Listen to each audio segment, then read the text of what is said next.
pun tak berharga, sesaat ditinggal nyawa.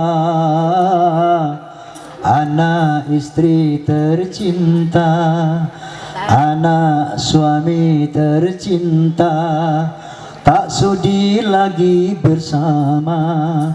Secepatnya jasad dipendam, secepatnya jasad dipendam, karena tak lagi dibutuhkan. Diri yang semula dipuja, kini bangkai tak berguna. Oh, dari kamar yang indah, kasur empuk tilam putih, kini harus berpindah, terkubur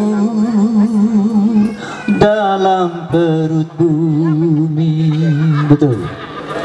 Kalau selama ini diri berhiaskan emas intan permata, bermandi cahaya,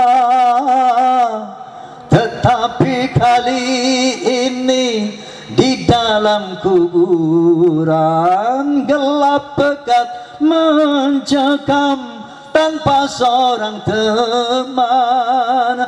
Terputuslah pergaulan, terbujurlah sendirian, diri terbungkus kain kafan.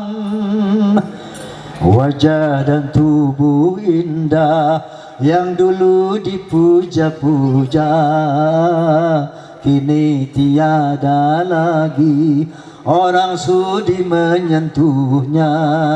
Jadi santapan cacing tanah, jadi santapan cacing tanah, sampai yang tersisa kerangka. Begitulah suratan badan ke bumi dikembalikan.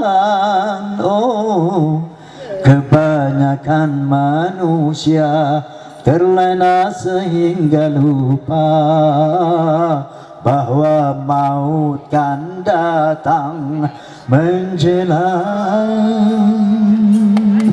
Wallahul muwafiq ila aqwamit thoriq. Billahi taufiq wal hidayah wal afu minkum. Assalamualaikum warahmatullahi wabarakatuh.